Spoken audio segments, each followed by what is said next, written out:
Let's continue with our lessons. And so we know uh, we call that as radius. And we have another radius connected to the other one. This is called with a different name. Now, what do you call this one again? Just this curved line here? That's an arc.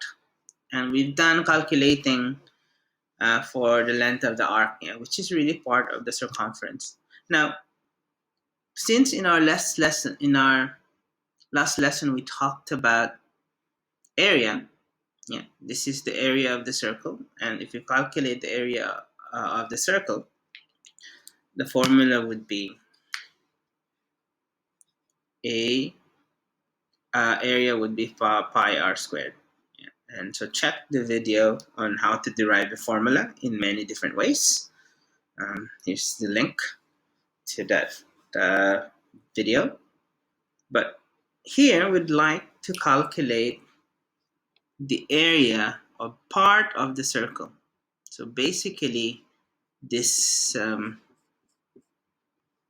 part in here. And when you talk about areas, you're already counting how many squares depending on the units that you're using. So this whole thing, yeah, this whole pi, yeah, is called a sector. So a sector is really an area with a bound with two radius as a boundary and an arc. Yeah, that's essentially what it is. And because this is a smaller part of the circle, we call this a minor sector. And obviously, this one here is what you call the major sector. Major sector. Let me just rub that a few lines in it because I'm going to use it as space. Okay, right. So here, let us do a few examples. Okay, now this one looks like 90 degrees, right?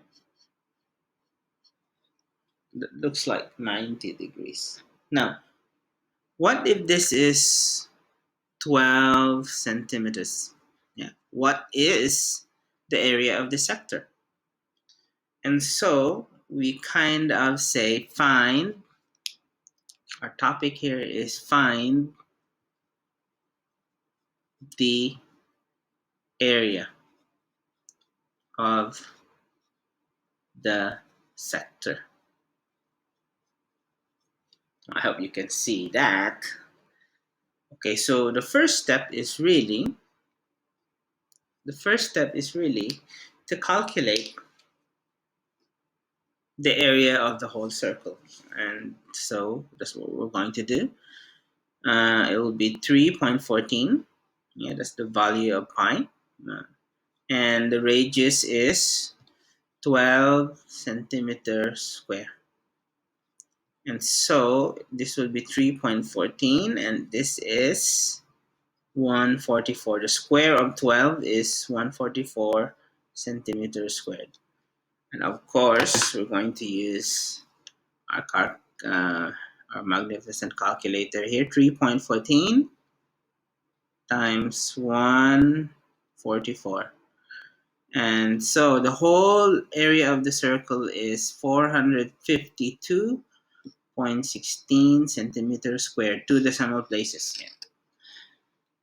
And that's it. Now we know that that's the whole area of the circle. Now we find only this bit. Yeah, now here, that's 90 degrees. And we use the angle here.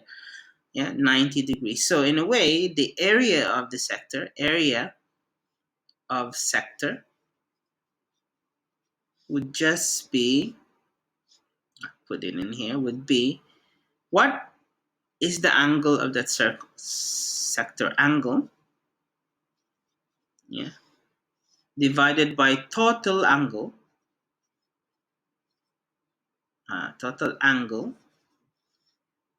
and times total area. Total area.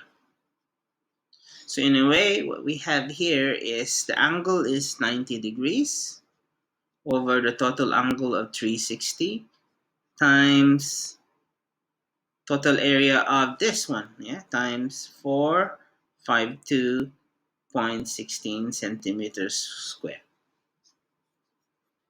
And so here we could just cancel this. Yeah, it's really 936. Yeah, or we could just use the whole thing. But this essentially this is 1/4. This should be divided by 4. Anyway, I'll do it the long way here. It should be 9 divided by 36, or you could just say 90 divided by 360 is equals 0.25, which is really 1/4, times the total area, which is 452.16. And so your answer is 113.04 centimeters square. So that's your answer. And sometimes you just have to make sense of the whole formula. So here, 90 divided by 60, you cancel the zero. You reduce this into a simplest form, which is 9 over 36, is the same as 1/4. The same as 1 over 4, which is really 1 times this area divided by 4. And you think it just makes sense because that's really a quarter of the whole area. So a fourth of the whole area is this one. And this is your answer. It will be nice when in your work to put the answer in a square and put answer so I don't have to look for it. Sometimes it's really hard. I hope that is clear. You just keep looking at this. Now, if you want to have to solve it. Now we go to some homework. Let's say you have a sector that's not totally, yeah, you just have to imagine. So I'll just draw the red bit. So this is homework A. Your homework A is, what if you have a circle, a sector, yes, that has 2.3 meters as its radius and an angle of 120 degrees. Uh, yes. I think I'll only give you one homework this time.